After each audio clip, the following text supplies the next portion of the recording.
Shalom Ubracha, nous prenons aujourd'hui avec la 9e Mishnah du 13e Pérec. La Mishnah nous dit Mishayan Nasui Lishte Yetomot Ktanot Vamet. Un homme qui est marié avec deux orphelines, Ktanot, petites, moins de 12 ans, qui ont été mariées par la mère ou le frère.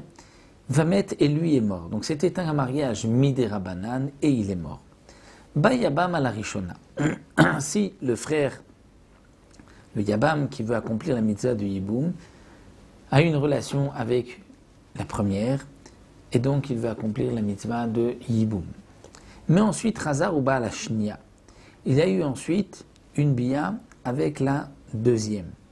Il ne devait pas, puisqu'il veut déjà accomplir la mitzvah de Yiboum avec la première, il ne doit pas avoir ensuite une relation avec la deuxième.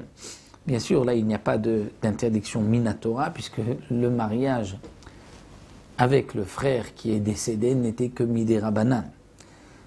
Mais la Mishnah vient nous dire que s'il a une relation avec la première, ensuite avec la deuxième, Osheba arrive à la Shnia, où il y a un troisième frère qui veut lui aussi accomplir la mitzvah de Yiboum avec la deuxième femme.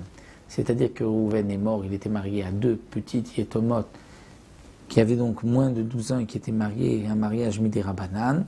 Il décède et il y a Shimon qui a une relation avec une, et ensuite Lévi, un troisième frère, qui veut faire le Yiboum avec la deuxième. Eh bien, l'eau passale est arishona. La première n'est pas interdite au Yabam, au premier Yabam qui a donc accompli la mitzvah de Yiboum avec elle. Pourquoi? Parce que, comme on dit, Mimanavchar, de deux choses l'une. Si il a accompli la mitzvah de Yiboum avec la première, donc lorsqu'il a ensuite une relation avec la deuxième, ou son frère a une relation avec la deuxième, ce n'était pas une relation de Yiboum, c'est une bia de Znout.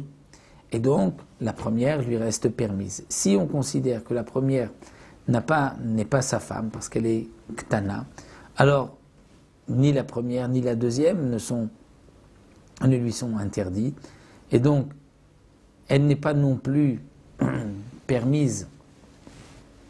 Il ne pourra pas prendre les deux, mais il pourra revenir vers la première. Le Barthénoura nous dit, mais il ne pourra pas revenir vers la dernière. Pourquoi? Puisque, d'une certaine manière, comme nous avons un doute, c'est peut-être que la première avec qui il a fait Yiboum, et donc s'il a fait Yiboum avec la première, il ne peut pas prendre la deuxième. Donc dans tous les cas, il pourra revenir vers la première, mais pas vers la deuxième. Et le cas sera le même si un homme est marié avec deux femmes sourdes et muettes qui n'ont qu'un mariage que midérabanan, il décède et le frère a une relation avec la première et ensuite avec la deuxième. La deuxième ne va pas lui interdire la première, il pourra revenir avec la première, donc il ne devait pas avoir une relation avec les deux, qu'avec la première en tant que Yiboum midérabanan, mais pas la deuxième. Il a quand même une relation de znout avec la deuxième, mais la première n'est pas interdite. Ktana vechereshet, un homme est marié avec une ktana, moins de 12 ans, midérabanan, vechereshet, une sourde et muette, aussi midérabanan. Ba yabam ala ktana, il est mort, le frère, le yabam, veut accomplir la mitzvah de Yiboum avec la petite, vechazar ou ba la chereshet, et ensuite, il a eu une relation avec la sourde et muette. Ou bien, au Sheba, arrive à la chereshet, où il y a un troisième frère qui ensuite a voulu faire accomplir la mitzvah de Yiboum avec la sourde et muette. Eh bien, l'eau passe à l'étaktana, comme nous l'avons vu auparavant, il ne va pas interdire la petite au premier Yabam, étant donné que, on a vu deux choses l'une, au moins la première, si c'était un Yiboum, donc c'est valable, sinon il peut revenir vers la première. Ba Yabam ala chareshet v'chaza ou balaktanot. Non, dans le cas inverse, c'est que le Yabam a d'abord une relation avec celle qui est sourde et muette. Et ensuite il a une relation avec la deuxième, ou bien Sheba arrive à la ktana, son frère, le troisième frère, a une relation avec la ktana, la petite. Eh bien là, passal est à chereshet. Là, la chereshet, la sourde muette, la première qui a fait Yiboum, sera interdite à celui qui a fait Yiboum avec elle. Pourquoi? Parce que peut-être que le kinyan, l'acquisition, le mariage avec la ktana est plus fort qu'avec la chereshet, avec la sourde et muette. Parce que la ktana, comme elle va grandir, donc peut-être que son kinyan, son mariage est plus fort que celle qui est chereshet, qui elle restera toujours dans le même statut. Et donc, c'est pour cela, nous explique la Mishnah, que en ayant une relation avec la deuxième, la première, la Kheresh, était interdite parce que peut-être que le mariage de la deuxième, la bia de la deuxième est plus fort que ce mariage avec la sourde et muette.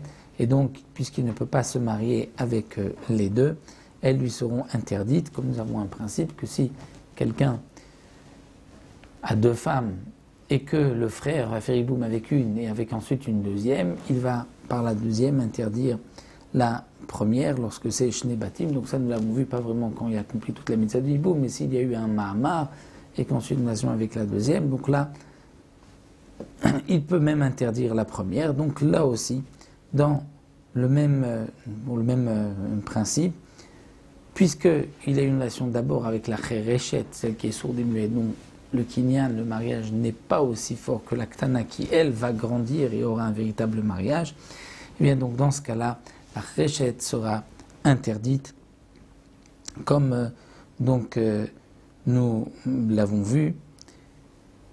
Le Farshim m'explique que même si nous avons vu plus haut que la Ktana, il y a un doute, est-ce que son kinyan est valable, mais en tout cas s'il y a un kinyan, il est entier, alors que la Khereshet, de toutes les manières, il n'est que partiel. Donc voici pour cette 9e Mishnah. Nous verrons Bezrat Hashem encore d'autres cas dans les Mishnayot qui suivront.